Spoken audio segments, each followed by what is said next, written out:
Good evening and welcome to the Chairsofter Show, your fortnightly airsoft podcast interviewing retailers, manufacturers, sites and personalities within the airsoft community.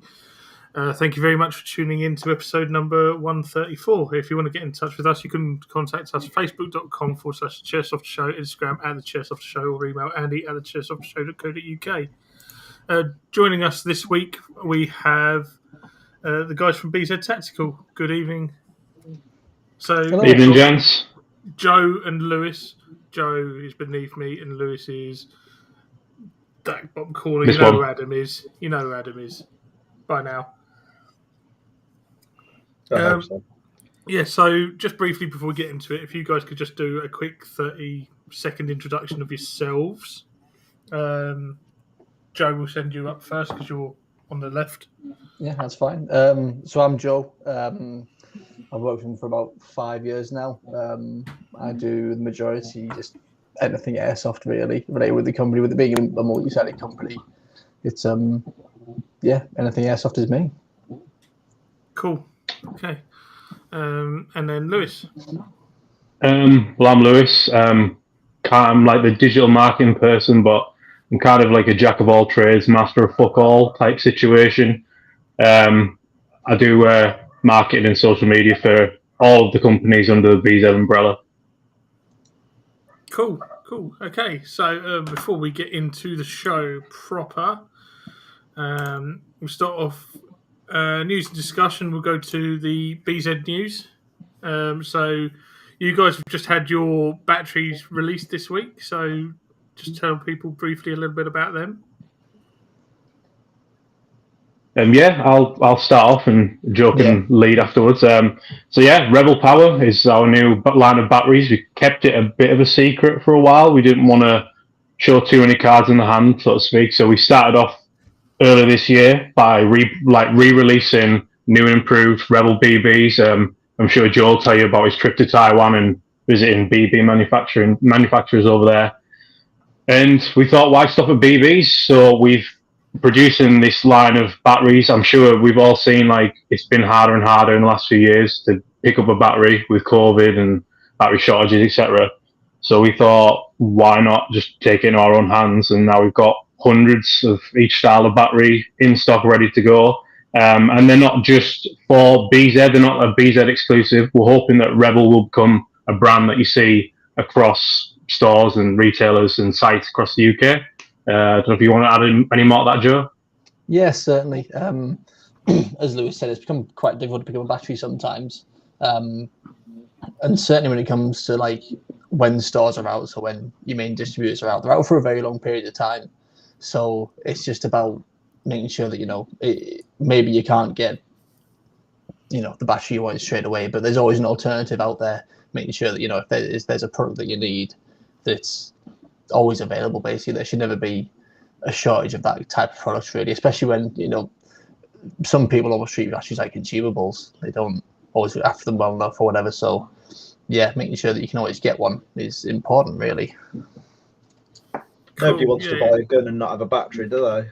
Yeah, exactly. Well, this is it. Gone are the days when you got a battery to get you started in there as well. I can remember. I'm sure most of you guys can remember the old days as well, where you got a cheap NIM battery and a charger that you plugged into the wall, and that was it to charge your battery. And it wasn't even. I think it's just Lancer hanging on to that.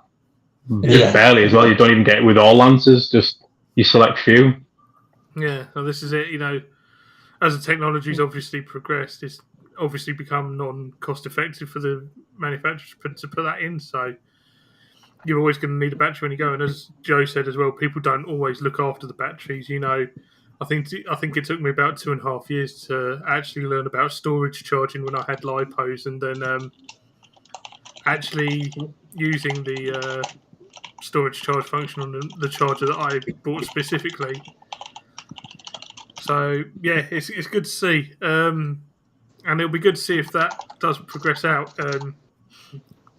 And with the batteries, with the batteries, just to expand on it, the next step is going to be smart chargers.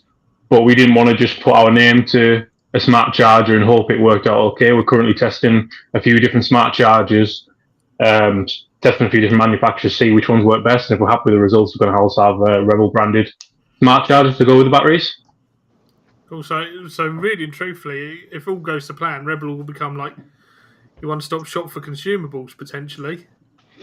That's the plan, yeah. Hopefully, it's sort of go up there with like New Pro and ASG just off the top of my head as like the brands that you see in shop, and I've got everything crossed for you guys as well because as I'm sure some of you guys will be aware, over the years there's been brands of BBs come and go. Draft Club, I can think back to back in the day where the first batches were okay, and the next batch, I think it jammed up every single person's gun. Same with Valkyrie recently, but you guys have obviously put a bit more thought into it, and all seems to be going well. So fingers crossed for you guys, and as Alistair says there as well, keep up the good work with it. What else have you got going on at BZ wider? I don't actually know of anything that's kind of like now in the pipeline. I think the main thing that we really wanted to achieve is just good quality products that we know people need. I say, I mean, a decent BB. I mean, the one thing that everyone talks about when it comes to a BB is the polish. But one of the other most, probably, in fact, if anything, probably the second most important factor is actually your consistency in the weight. So it's all well and good saying that, oh, my BB is, always the same size and always has the same polish on it, it's absolutely fine.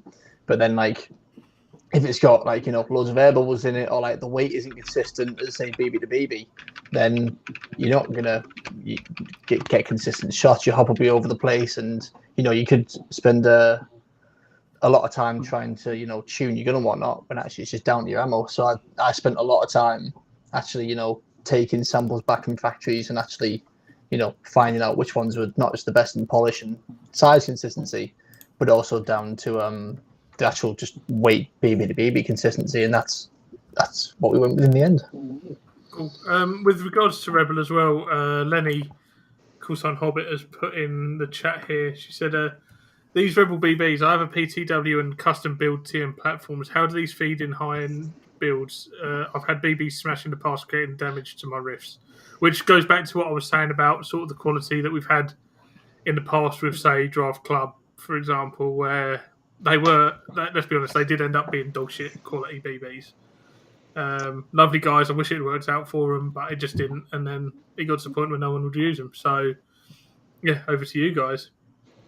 Yeah, there's no real way to know if a BB's, always going to be perfect. I mean, they come out the same mold, absolutely fine. I mean, there's no way of knowing if, Driverwood and Valkyrie, or, that second batch of BBs was the same as the first. They might have gone to somewhere else thinking, oh, well, it'll be the same. No, notice I can make a bit more money, whatever.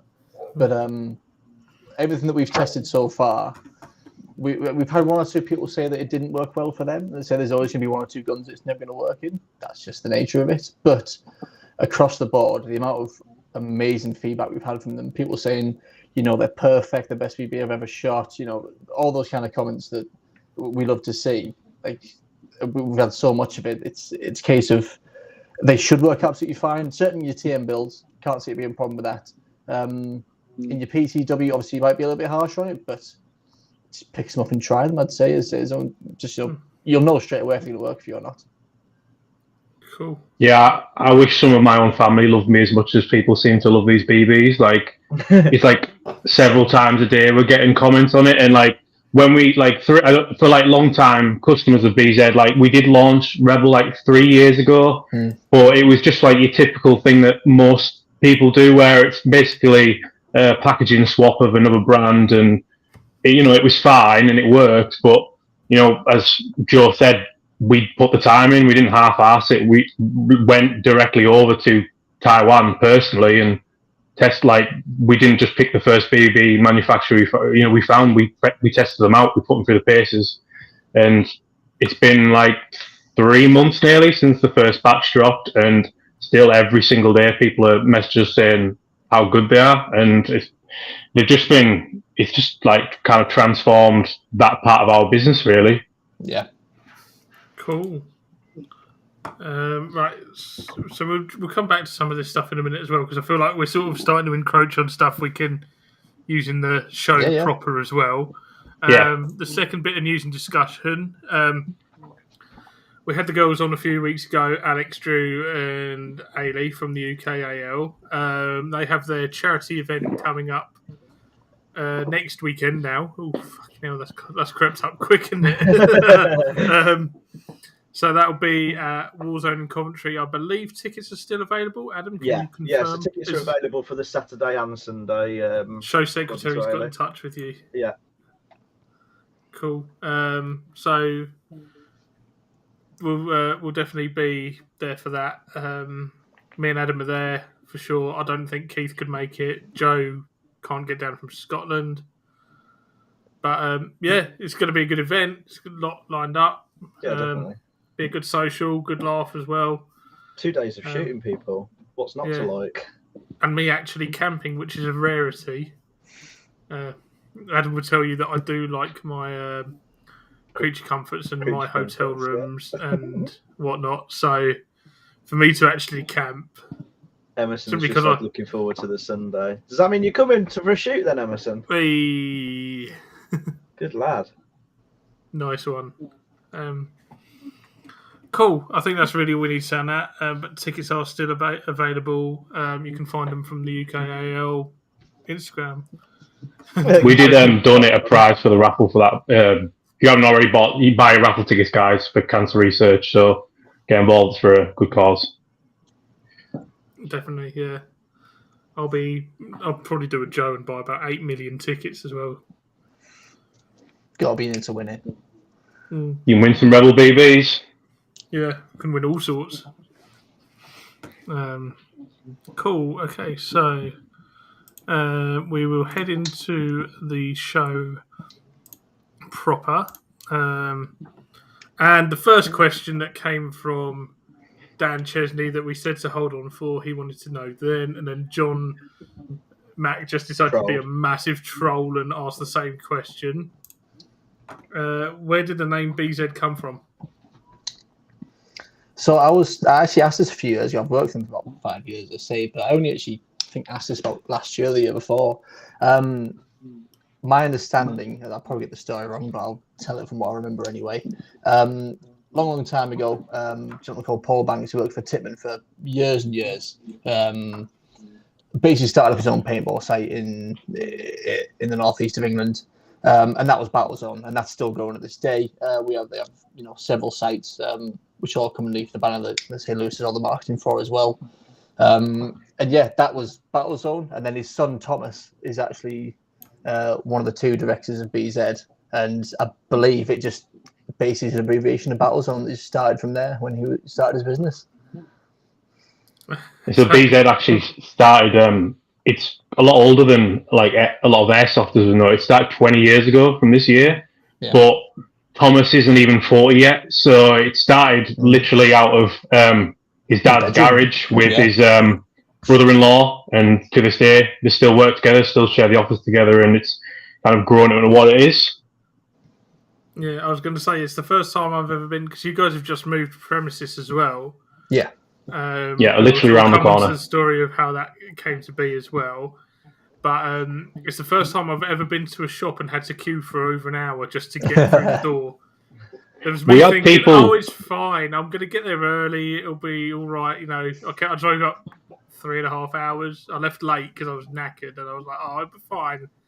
And then I got there and I was like, holy fuck, what have I got myself into? Why are they here? Because I was at the when I joined the queue, was at the fence for is it caravan or the camper van? Oh, next door, next door. Whatever it is next door to you. Yeah, so I was at the fence of that, and then I think by the time you guys started letting people in, it was queuing past there. It was ridiculous. I think it was. We estimate about more than 500 people came on our opening day. Yeah, I think we'll get into it more later on, but we got a message at midnight with someone with just the words "I am here." And that let us know that we were in for a bit of an interesting day, and they were parked directly outside the building, so they could be the first ones there. It was his 16th birthday or something, so they all camped out as a family. Yeah, it was interesting. I was going to say you couldn't make this up.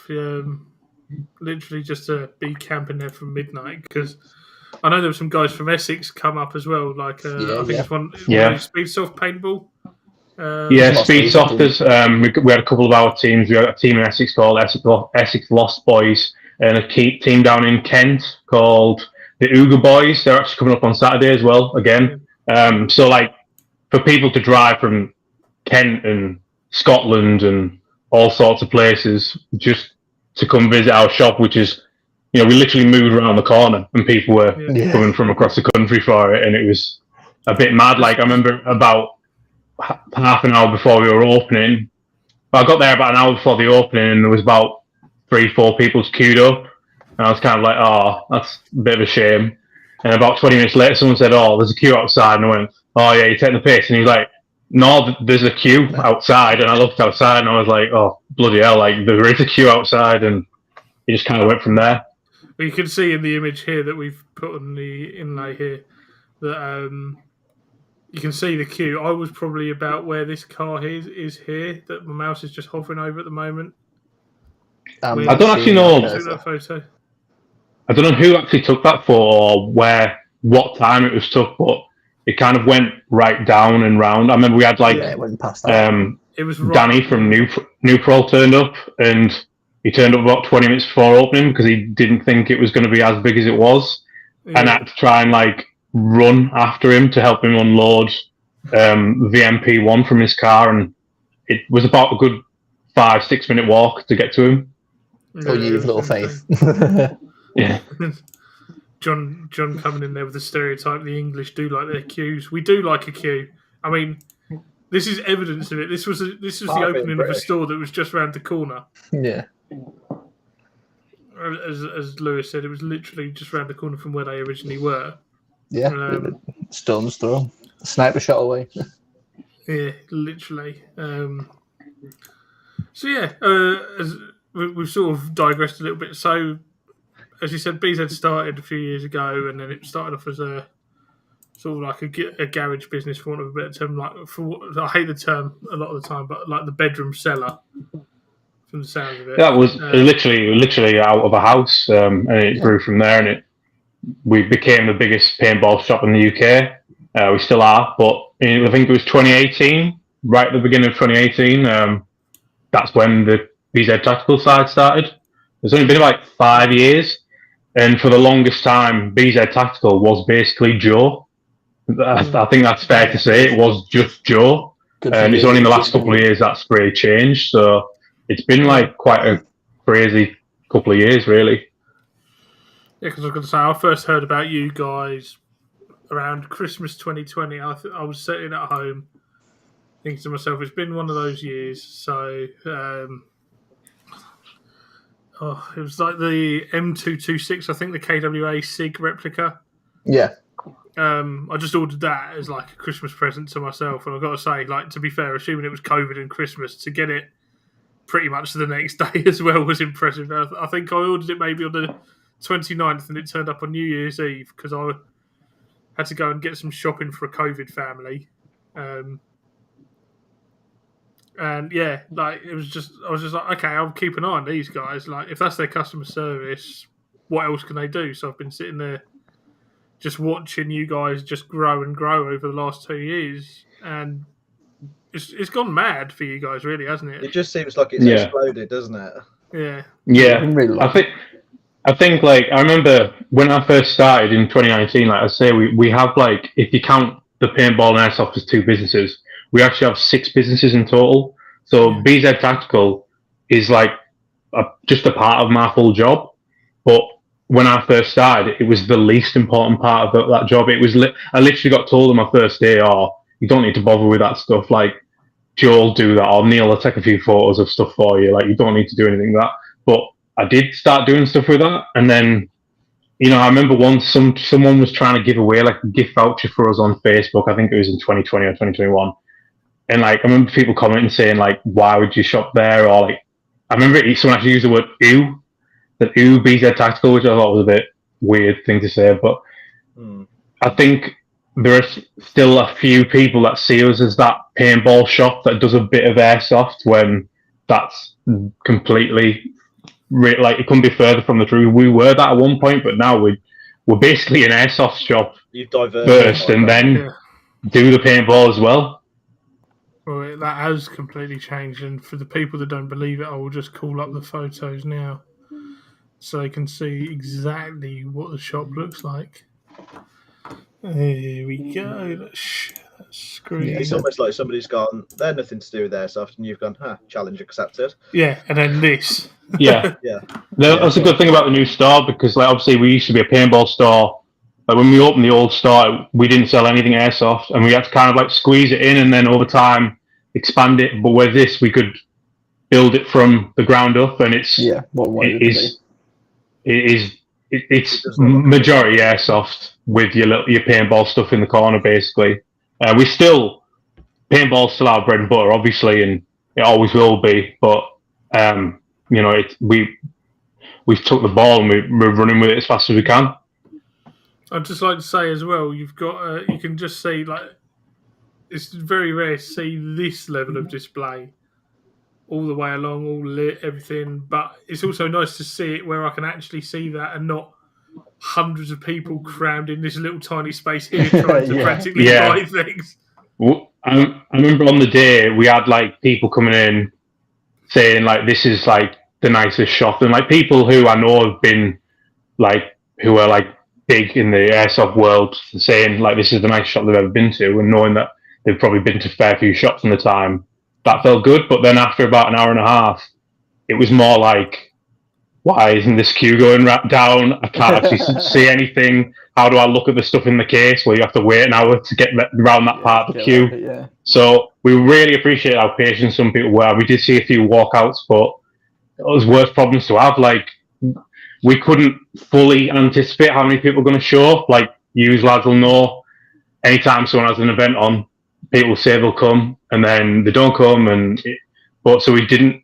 We were trying to plan like turnout the days before. I was just like maybe 100, maybe 200, and then it was maybe like 600 or so. Like, you never could imagine this kind of number, could you? No, not absolutely outstanding. Yeah, I think the MDs were pretty blown away, to be fair. I'm not surprised, you know. Did you find it a bit of a wake-up call as to just how many people were into airsoft, as opposed to, not necessarily as opposed to paintball, but as well as paintball? Was that a bit of a wake-up for them as well? Like, oh, blimey, you know. I don't think so, because I've always given the numbers on, like, because there's obviously like the paintball forums and the airsoft forums and Facebook and stuff. And when UKAC was at its highest, I think it was over 30,000 members. So they had that information there of how many people are actually inside these airsoft groups and stuff, and they're in on the paint ones, so they can see the members there. But I think it's just down to accessibility, because there's no wiping down or cleaning things down. A lot of the sites are now doing airsoft. There's airsoft sites that appear to be opening all over the place, which is fantastic place to be, have different play styles and stuff and do what they want.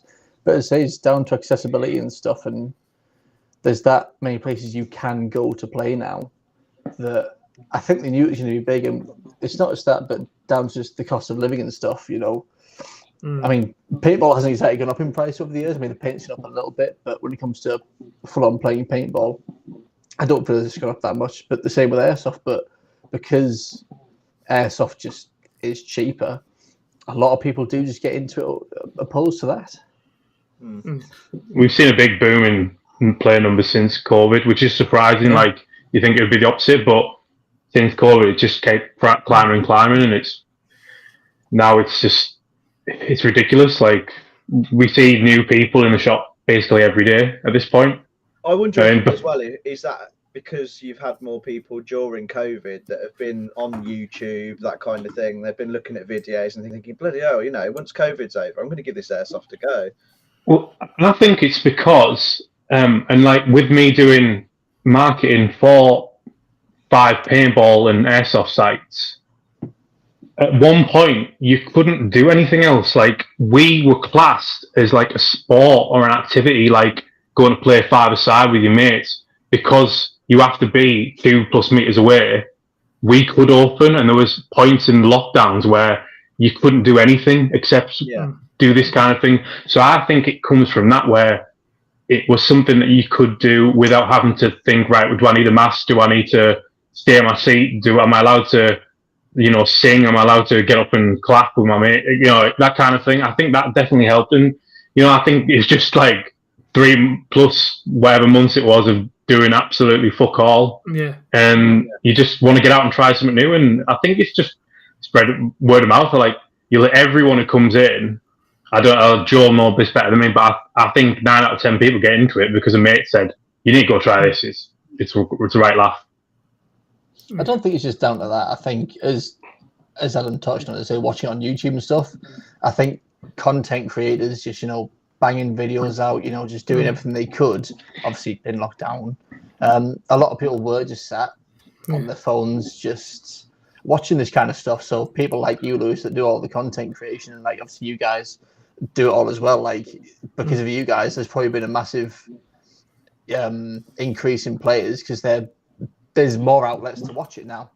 Yeah, it's almost like there were sort of like 3 types of people with Airsoft during that time. It was the ones that sort of gave up and never came back, the ones that possibly reprioritised a little bit and are only just really getting back into it now, like myself, and then those who came into it for the first time as soon as we got out of lockdown and have gone absolutely mental with it. And the amount of times now where you're still seeing players and players and players asking questions who are just getting into it now, and we're 3 years on since that point.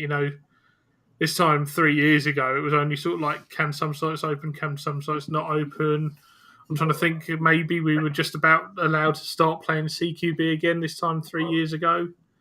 I think the other difference between like Airsoft and paintball really is because paintball has a governing body, the UK PSF, they were allowed to open because they had guidelines from the government and stuff. Yeah. Airsoft actually took a bit longer to open because they had to essentially wait and get it from their local authorities to say that, yeah you can go. And there was a lot of arguments broke out around guidelines as well, and people didn't necessarily get it right and misinterpreted or tried to find loopholes where when you actually read into it there weren't any. I can think of a couple of sites off the top of my head. Yeah. Well, it's funny you say that with our Edinburgh site. We actually have the documentation to open, but a rival site didn't have that documentation, and they reported us, and the police showed up to our site, and luckily, like, we had the documentation there, so they accepted it and they were fine with it. But it got to that level where people were trying to turn on other people because they hadn't prepared as well as other people had. Yeah. We've got a couple of questions coming in, so we'll start off with Dan Chesney's ones. Do you feel paintball is declining / Airsoft growing despite paintball being more known when you talk to your average Joe?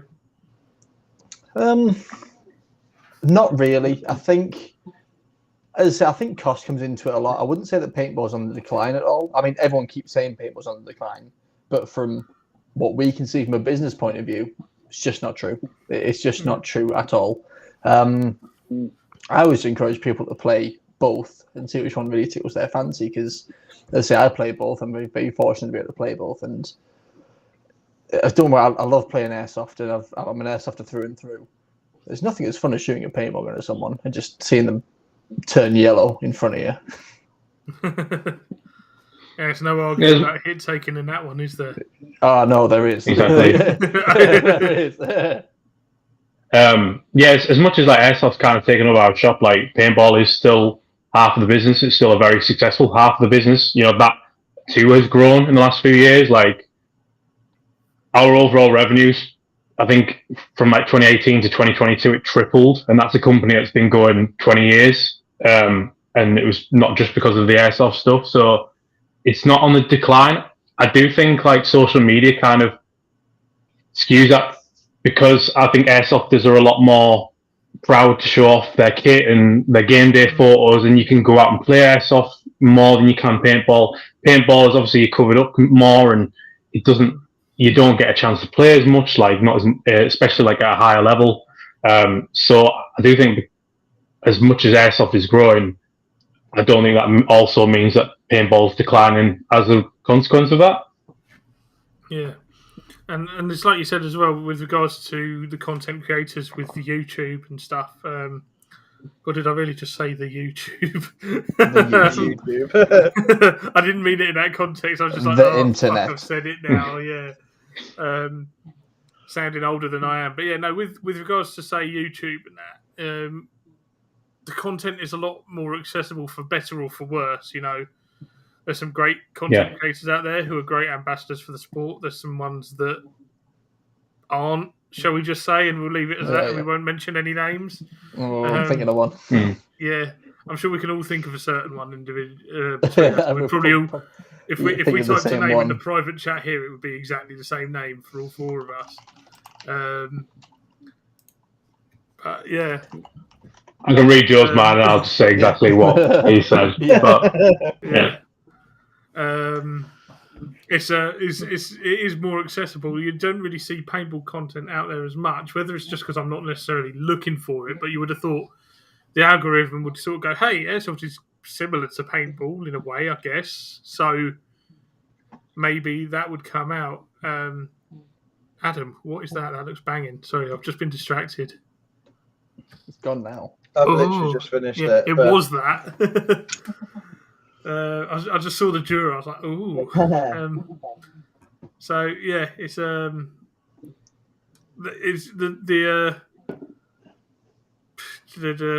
lost my train of thought now. I've just seen this anyway. Magtags is coming. Andy is easily distracted.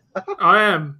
I will just Magtags is coming. Do you think the Speedsoft scene will grow to the level the paintball competitive scene is at? It kind of already has. I mean, obviously in America they do everything bigger, and the NXL in America for paintball is huge, and it's absolutely fantastic. But there's like the Speed QP leagues that go in like the Netherlands and all over the world. They're really big. I know K2A run their league, and I know they're hoping to expand that. They've got the fight nights, haven't they? Yeah, exactly. I know they want to do more with that. I know HK Army that are a paint brand, they really want to be involved in it. They now create Speedsoft gear. So yeah, I absolutely do. I think the hard part is, as I get with paintball, it's a lot easier to see that you've been hit. With airsoft always being a game of honor and honesty, and it being that level of competitiveness, I think it'll always be a bit difficult. But yeah, you can go on for hours about that. Yeah, we've definitely seen Speedsoft growing a lot in the last couple of years. There's at the end of the month, there's a Nations Cup, so teams from around the world in the Netherlands, the NSL. We're sponsoring 2 teams in that. They're shooting Rebels, Wales and England, and it's with the mention of paintball, the Houston Heat, who are one of the best paintball teams in the world, they're actually traveling over to this tournament in the Netherlands to have a game against the European champions. The Speedsoft champions, so to see who's better. And fingers crossed, we may be getting a visit from 1 or 2 people from that world towards the end of the month. If all goes well, we're just trying to organise some flights. So if you're into Speedsoft or paintball, we might have 1 or 2 interesting people coming along. But I'm not going to jinx it yet because not our luck, it'll just get cancelled. Yeah. But maybe. I mean, I think I got the wake-up call a bit when we actually played Level 2 with the amount of speedy boys that turned up to that site, and it very much does lend itself to it. And they just don't run out of energy. They just keep running. I don't know how they do it. It very much reminded me of when I played in Random Guy Kev's Airsofting with Friends event out in the States a couple of years back, because I think I said to Adam and the guys on the team at the time that it very much reminded me of the play style out there, because you do have to adapt from what we're used to. For example, we go to the jail and it's very methodical, work your way through each cell, room to room, sort of stuff. And there, you are literally running around like a headless chicken trying to get the drop on everyone. It's insane.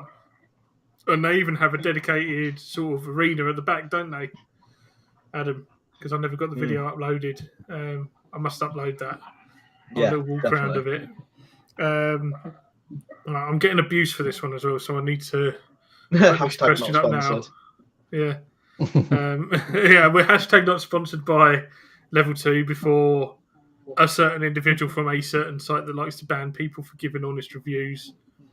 One actively pro-misogynist, but that's for another day. So if you haven't Level 2 Airsoft, give it a go. Yeah, definitely. Ailey's come in, and I got told I was rude for not prioritising this question, even though the other questions were actually a bit more relevant to the conversation we were having at the time.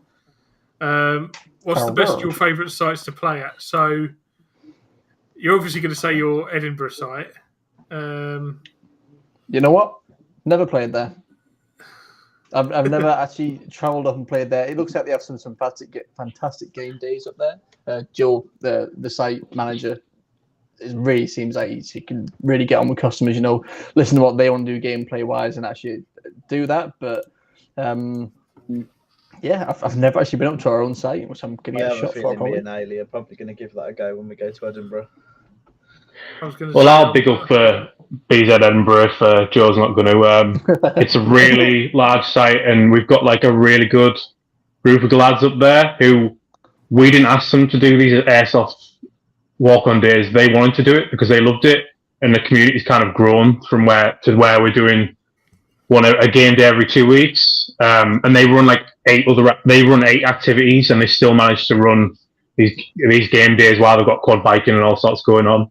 And it's really good sized site that we're hoping to improve at some point. We're not going to give too many details away, but if we can get that going, I think it's going to get a lot of people excited. And the guy who runs it, Joe, I don't know how he does it, but I've never known a more beloved man. He has people who have full-time jobs, who own their own businesses, who still work for him on weekends because they just don't want to stop working for him. Yeah, he has a lot of respect. That's always the sign of a good boss, isn't it? Yeah. And he's a good laugh at the Christmas party as well.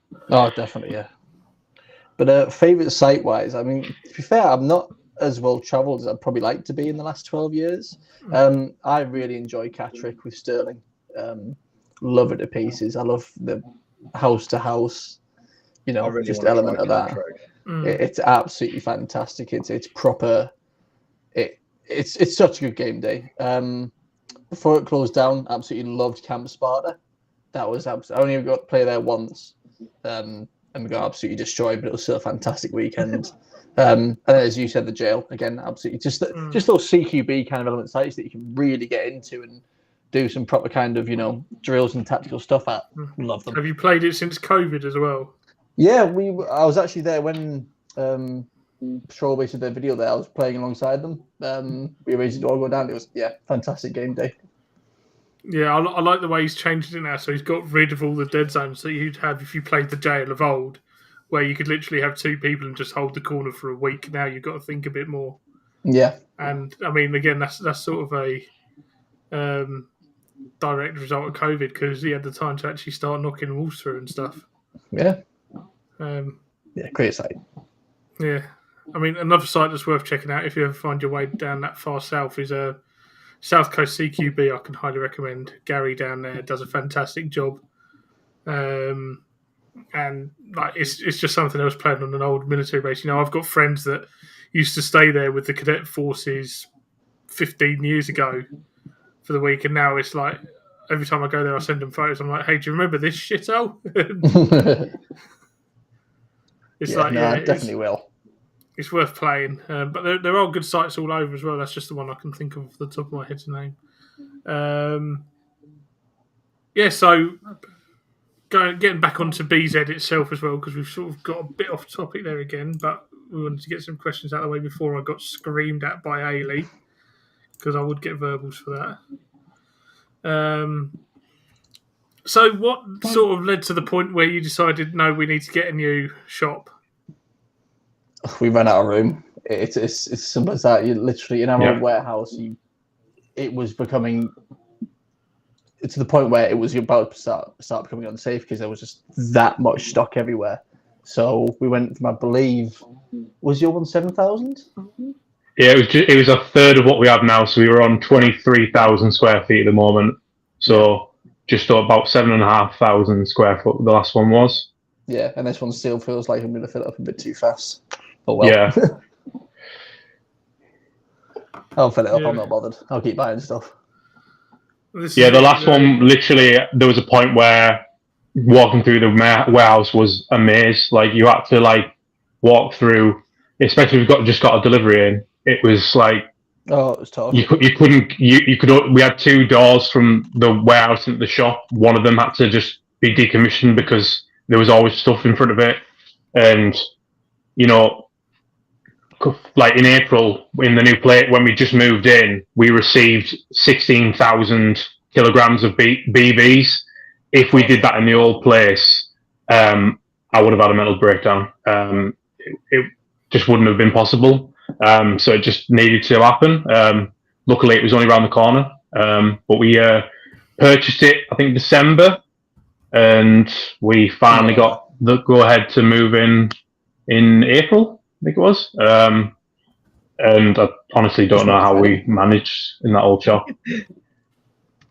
Yeah, it's always the way, you know. There's been a couple of other shops as well that have expanded recently. You mentioned Patrol Base; they've just opened a new they've opened their new showroom. new that shop was as well.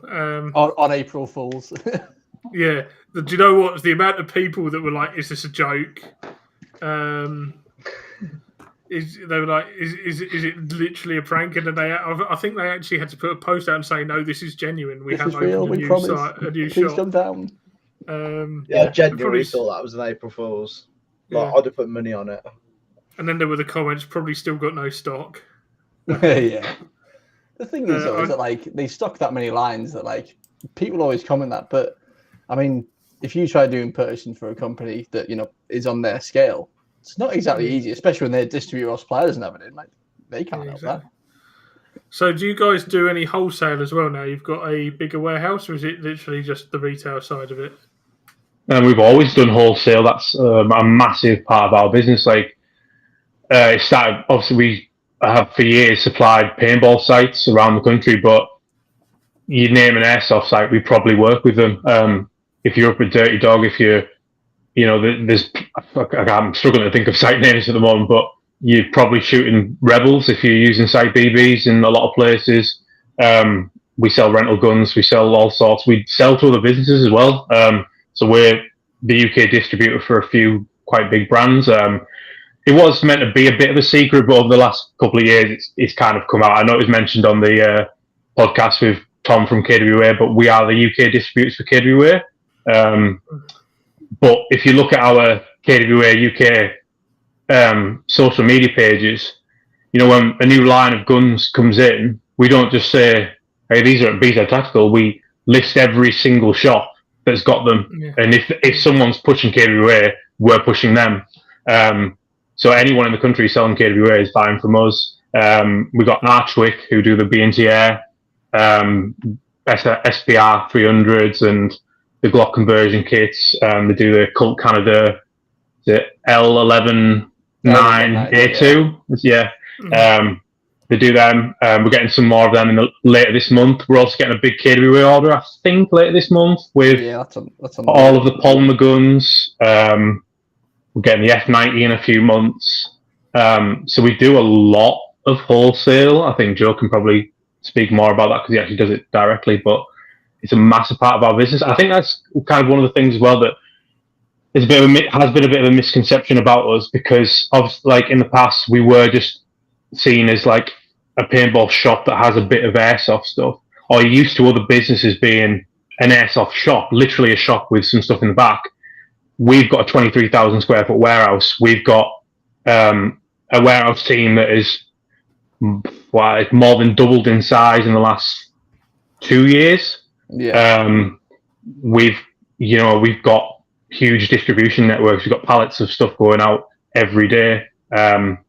So that's a side that people don't see. We actually are constantly doing B2B stuff, and it's just growing and growing, which is great. We see more and more sites open up. In the last couple of months alone, there's been Armageddon in Teesside, and there's AQA down in AOA, I should say, down in Scotch Corner. And I think Joe can speak better on it, but to answer your question, the simple answer is yes, we do. Very simple answer. As Lewis said, we do a lot. I mean, obviously our main bread and butter is KWA. When one of the directors, Thomas, decided that he wanted to do it, he wanted to, do one brand and do it well, really. That's what we've kind of always wanted to do. We have since taken on Archwick, but it's not about selling everything for us. both distribution and retail. It's about doing those one or two things really well. So I think from speaking to the old stores that used to distribute KWA, they said, it can be a bit hard, lead time, things like that. But if you plan for it, it's not bad at all. As I say, I feel as though we do it well. I feel as though that, myself and John are always able to contact the shops when new units come in, when new product comes in, and we can actually, make sure that everyone gets it at the same time. We work that with the warehouse and make sure that, if there's a new product release, all the shops can get it at the same time. There's no kind of, 1 or 2 days delays for some people or whatever it is. We've already got everything sorted, ready to go. And it's everyone can equally actually get a hold in it the same day it comes out. Yeah, piggyback on the back of that. We have had other, shall we say, big name retailers try and take KWA from under us, and KWA said no and stuck with us because of how much we pushed them. And with the warehouse space we got, we can afford to take 300 of a gun in at a time, and do over 1,000 guns in one delivery and stuff like that. And it's just grown over the last couple of years. And also we see it with other brands, that other distributors who are meant to be the UK distributor, but they kind of keep it more of as an exclusive, where we don't want to be that. We've got KWA, we've got Archment, we've got Maple Leaf, we've got Silent Dry, even our own Rebel branded BBs. If you want to sell them, we want to help you, and we want that. We don't, the more everyone's doing well, the more it benefits us. Yeah, we're here for the player. Yeah, we'll maybe have to get some of these Rebels as well, Adam, just to try it and see how we get on with them. Then we can plug them for the guys as well. At the end of the day, we'll give them a try by a bottle. We're heavyweights have just landed. The bios have just landed. Tracers as well. I'll get Ailey to get them because she gets a discount. What do you do? What weight do you go up to for those for the heavyweights? We are going to go up to 4.5s, but I believe they didn't send them in this order. What was the plan with that? But yeah, 4.5s will be the end weight. Maybe even heavier in the future, depending on basically asking for it. But yeah, at the moment it's so the bottles we did. I should have probably bought some home to show.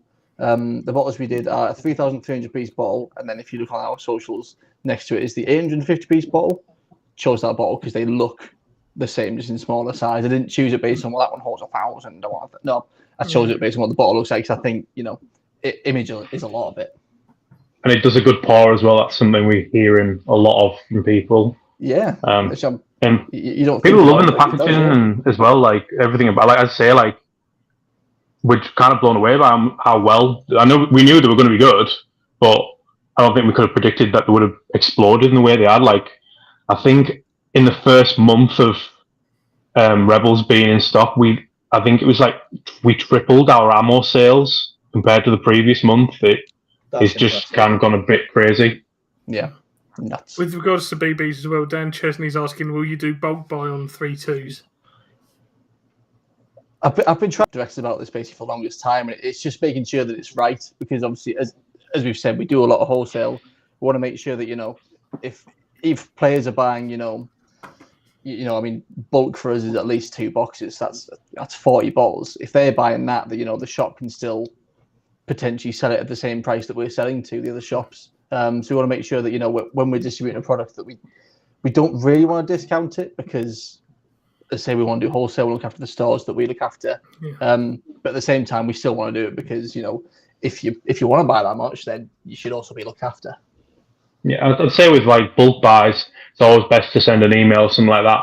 But with Rebel, I think a lot of people find we are very competitively priced, especially compared to some of the bigger brands. We were looking at when we brought out the heavyweights earlier this week. We are quite a bit cheaper than some other brands are, and but we've got that quality already. And we're in the very early stages of working with some teams and content creators and stuff like that. So we want to kind of do a walk before we run kind of thing before we start doing, here's just 10% off for everyone type of thing. But if someone wants to buy 2 boxes, wants to buy 40k of BB, like 40 bottles of BBs, like, it's always worth sending us an email and we can let you know what we can do. We've had one here that might make you chuckle. Comment come in. Becca's come in and said, Joe's the only person I know that's a truly good mate, but then he turns into a terrifyingly sneaky salesman when you're into the shop he works in. I need a personal loan whenever he's working and I pop in. Not sorry. You're not doing your job if you're not selling things at the end of the day, are you? The way I look at it is, I just like making people happy. If you know you want the product, I'm going to sell it to you. If you're going to walk up with your smiley face, I shouldn't have bought that, but I'm so happy. I've done my job because you're happy at the end of the day. And if you're not sure, I'm going to persuade you a little bit more and make you buy it anyway. Yeah. That was the GHK Glock for me, wasn't it, Adam? How long did I say I want one, but I'm not going to buy it? And then I went in and they were like, just try it. Just shoot it on the range. And I just walked out of the shop and I immediately sent a message to like Adam and the lads and I was like, done a thing. Yeah, I think you knew straight away, didn't you, Adam? You were like, you haven't done it. I was like, I have. I've just spent 400 quid on a fucking pistol. But they're so nice. They're so nice. It is nice. I'm not going to lie. I've noticed Emerson in the comments as well has asked, what's the best way of getting in touch with you about stocking your BBs? Just drop us an email. It's as simple as that. Give us a call, drop us an email, anything, send me an owl, whatever. I'll answer it. I'll always say to people, like, email is what, and we'll all hold our hands up and say that the Facebook messages we're not the best at replying to those, but emails, I think we're pretty shit hot on replying to them. Like, any question in general, whether it's tech-in, whether it's bulk buying, whether it's trade, it's just if we're not stocking something that you want us to stock, like, tell us an email, because then we've always got a paper trail. We can file it away. We can, the MDs will see it. Like, that's always the best way of reaching us. Yeah. Cool. Yeah. So there we go. Happy days. He's going to be on it tomorrow. Get an answer and you get something sorted straight away. No problem. Give me a call. I'll sort you out. I give you a good price. Do you have that now? Good price. Very good. We're playing up there later in the year, aren't we? So I think we're planning a trip up there, aren't we, Adam? Yes. Silky site. So. Yes, birthday shoot. The Trig's just gone mad saying BZ is the best facts. Fire. Can't help the facts, you know what I mean? Yeah. No, I mean, it has been great to see BZ just come from. It was a shop that I bought from once, and then I didn't really sort of hear anything about. And then over the last couple of years, you've literally just exploded into the forefront of Airsoft. And I hear more about you than I do about some of the other bigger name shops now. So it has been a great sort of success story to follow. Yeah, that's kind of like, that's what we like to hear, and I think there's multiple factors to that. Like, obviously, like Becca mentioned it in a comment, like Joe has got great service. He's got insane knowledge. He's a fucking nerd, so that helps. Yeah. And then we've grown a really good team around it. Like, before, we used to just have, the shop was like, you'd go down like 3 times a day when you get a customer, and it's kind of like, oh, the bell's going, right, we'll go down. But now we have to have someone permanently in the shop because it's always so busy. And, the thing about BZ is, like, as I've mentioned before, like, BZ isn't the only thing that we have. We have 4 or 5 other businesses that most of them have nothing to do with paintball or airsoft.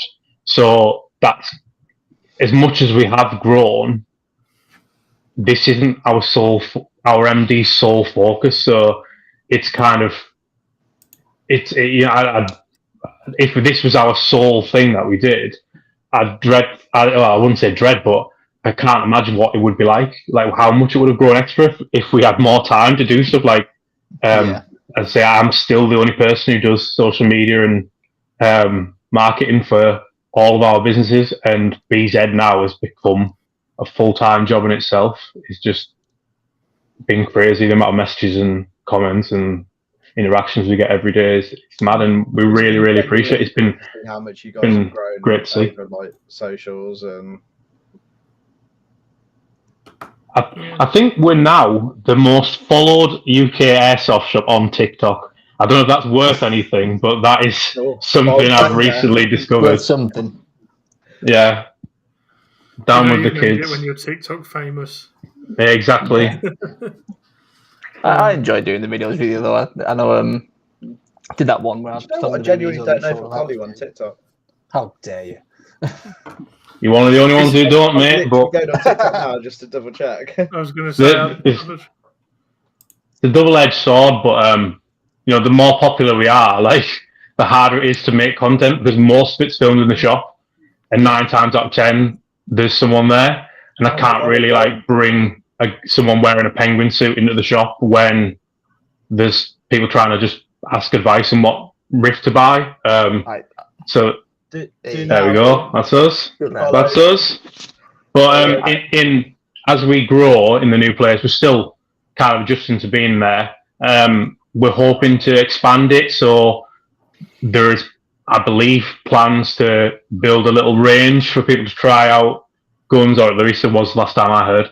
We're going to try and there you go, Joel. No, we're also going to try and build some rooms that are just for content creation. Actual photo studios, actual places with decent lighting and decent equipment that we can actually up our game a bit.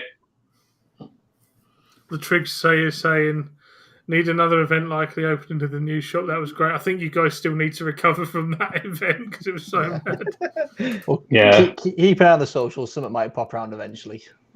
Yeah, we did say afterwards, like, we had a beer at the end of the day and we said we could turn this into an annual thing, like a customer appreciation day where we do a discount and giveaways and stuff like that. So it is something we are willing to maybe do next year, but we're not doing that again anytime soon.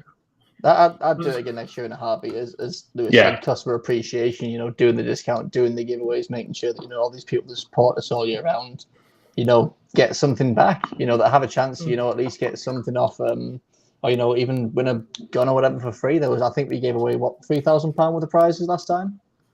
It was over 3.5 in the end because we got a few extra. Danny from New Pro saw how many people were there and decided to give us 2 extra prizes, so bumped us up. But like we mentioned earlier, the family that kind of camped out.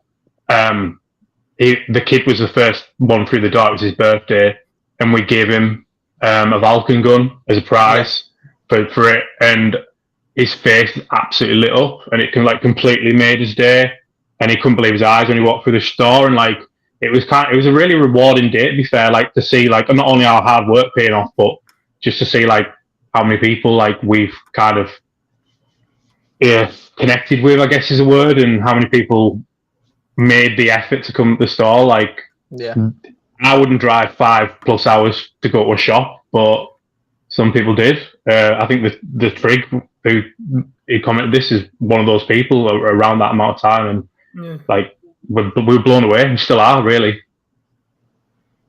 I was just saying, I'm just having a quick flick through the comments. I'm trying to find something else as well because it's been mentioned next to that more Shrek memes. Yeah, I agree now, with that. This is haunting. For those who haven't seen this is actually terrifying. So this is what he means. I mean, if you've crack me up, they do.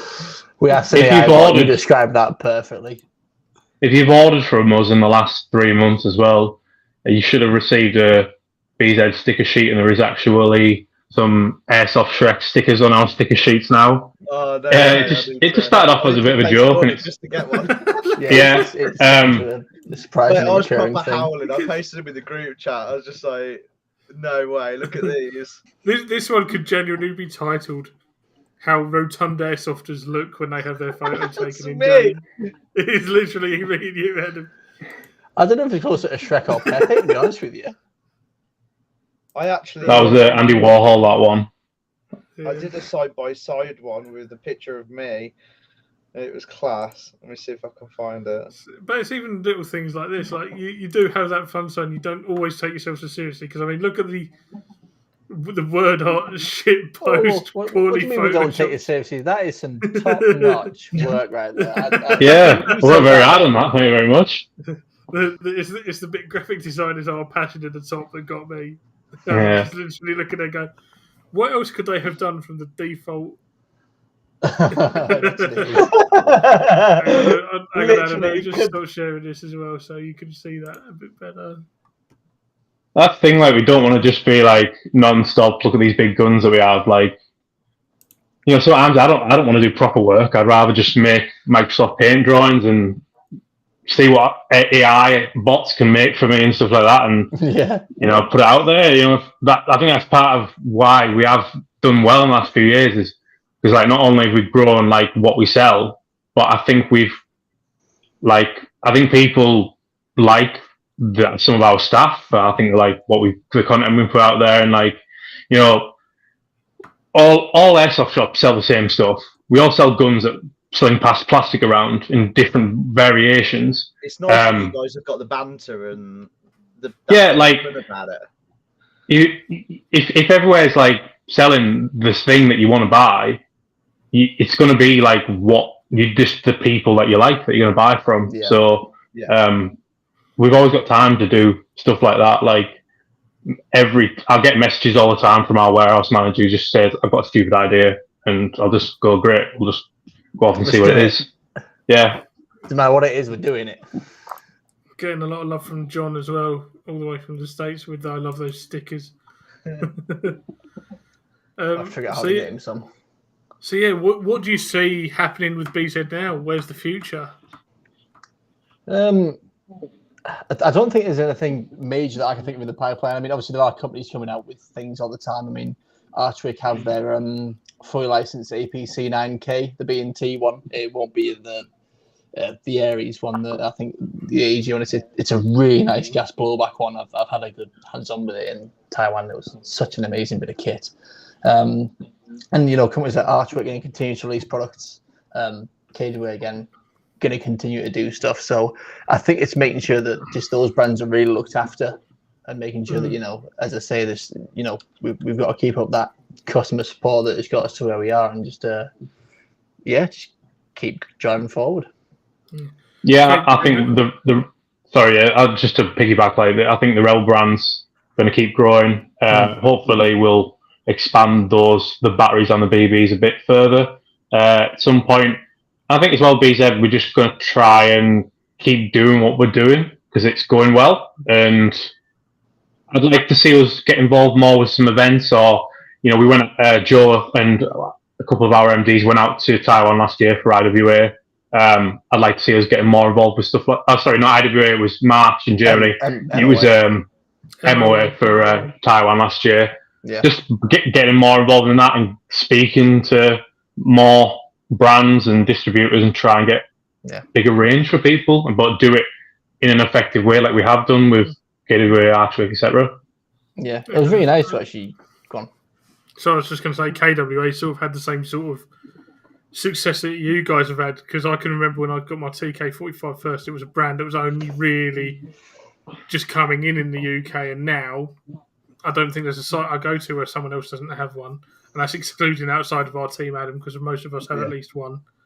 It's always in brand, but everyone has. That's for sure. It's interesting on a Monday morning, flicking through all the game day photos on Facebook, just going, right, there's a KWA, there's a KWA, there's a BZ patch. Like, it's grown. It's grown massively in the last few years. Especially like now we've got the polymer guns, which they seem to be going down really well. Yeah. We've got the last lot that we did, the KWA ladies, as we call them, the Scar, like the Mod 1, 2, 3, those kind of the polymer versions of those guns. They've got all the power of the more expensive brand lines, but obviously they're about 200 quid cheaper.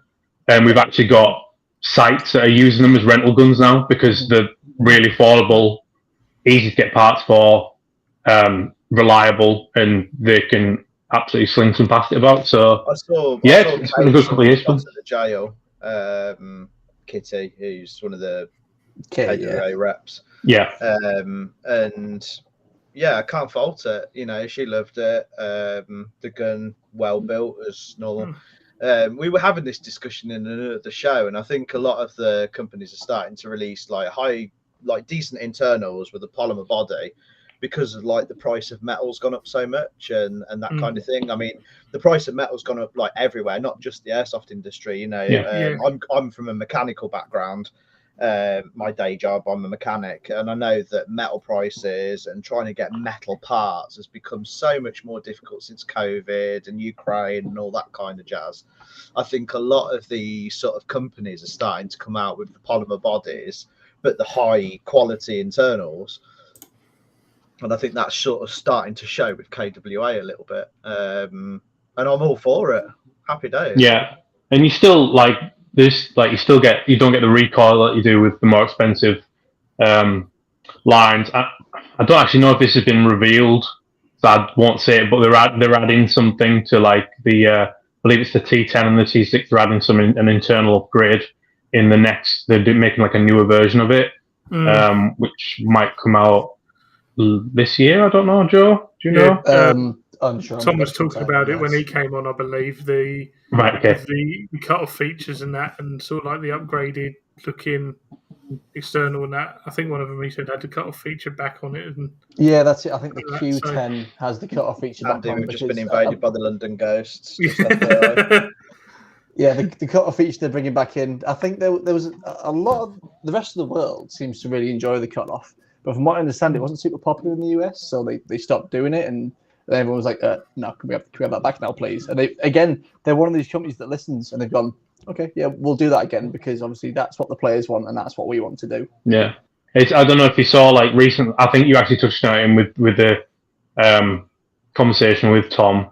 They were at an expo, a licensing expo recently, and they did like a really crazy set of guns designed by Kaiju. And that was purely just for that show. It wasn't intended to be a product line that they're bringing out or anything. But we've spoken with Tom, and we've had people speak to us wanting these guns, and people in the US wanting them. And it might become a reality because there's that much interest in them. And they've listened in a short amount of time. They've listened to people and gone, right, let's price this up. Let's work out how we could actually manufacture these on a bigger scale and do this crazy line of special editions that are unlike anything else on the market.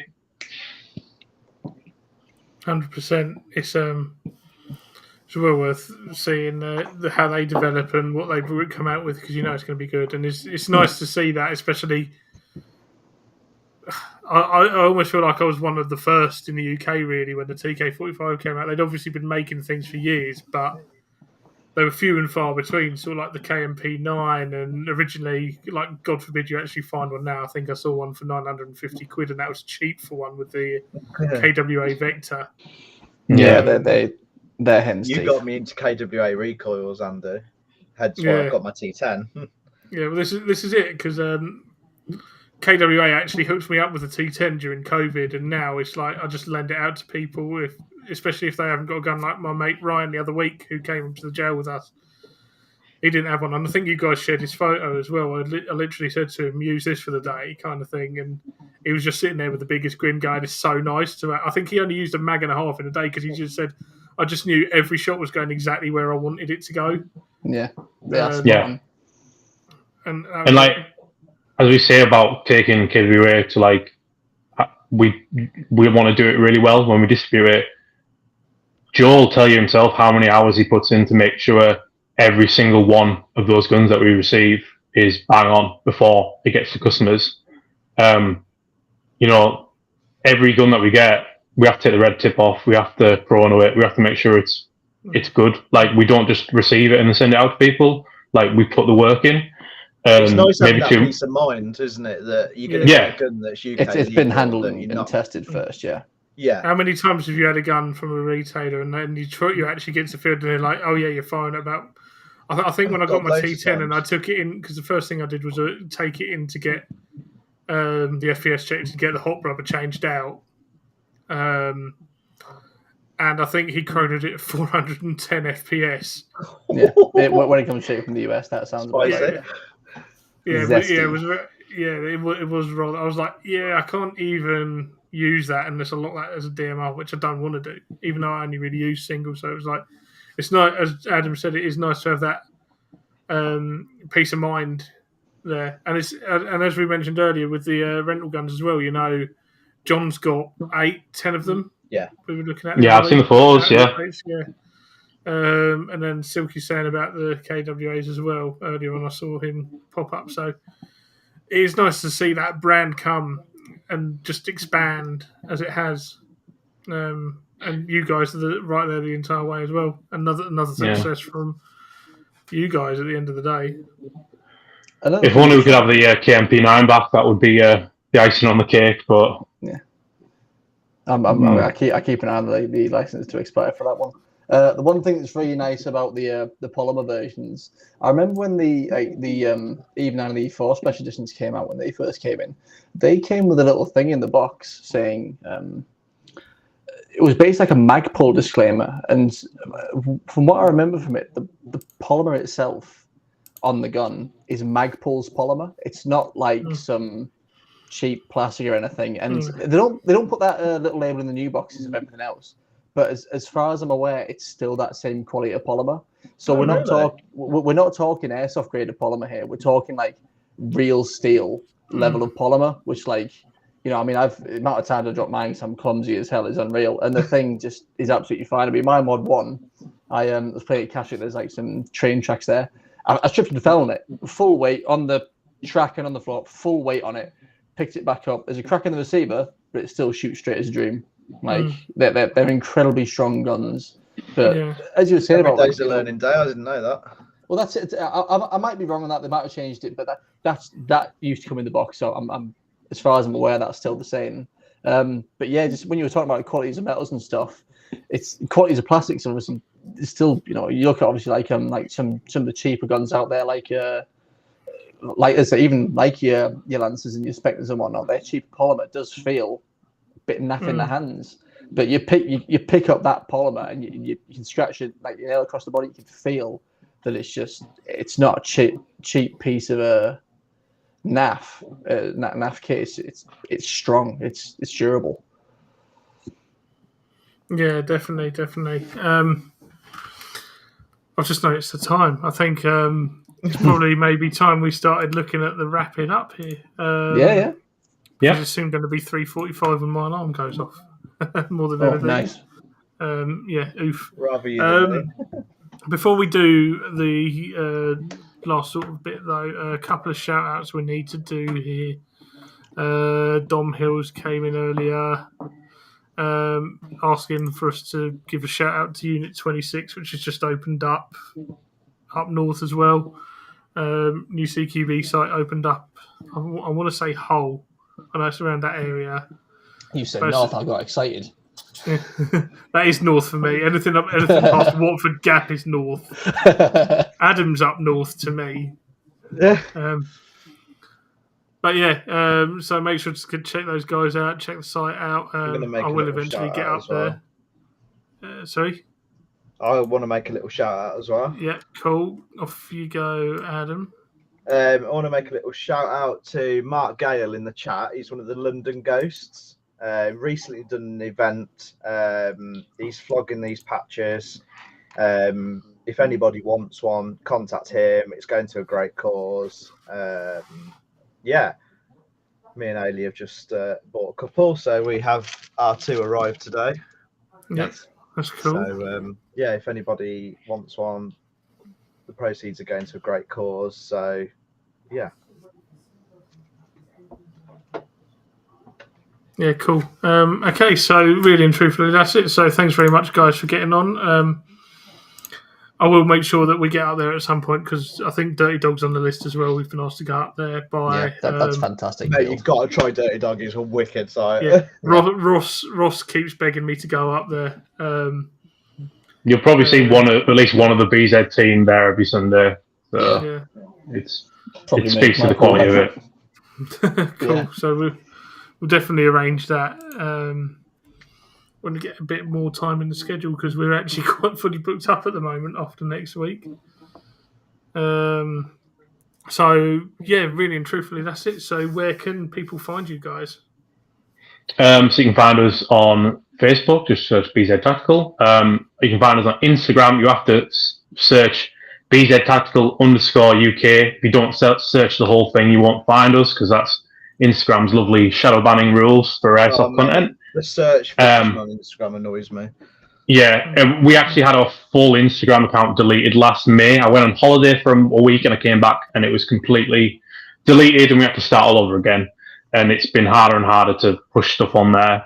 But we've got some really, really engaging followers on there. So big up everyone who replies to all the shit I put on Instagram. And you can also find us, there we are. You can also find us on TikTok. I believe that's BZ Tactical UK or _ UK as well. Or just BZ Tactical. One of them. Yeah, but that's becoming bigger and bigger for us. We try and post on there 5 times a week or whatever. And obviously bztactical.co.uk. Come buy some stuff. Our shops in Teesside. TS17 9JU is the postcode. We've got loads of lovely airsoft stuff. I don't know if do you want to add anything else to that, Joe? Yeah, just nothing else really can add. You mentioned it all. Yeah, just that's where we are. Yep. Cool. Happy days. Adam, where can people find you? Pretty much on Instagram at GT_02.Sierra Golf. Bit of a mouthful, but that's me. Cool. And you, as I said at the start of the show, you can find me facebook.com / the Chairsofter Show, Instagram at the Chairsofter Show.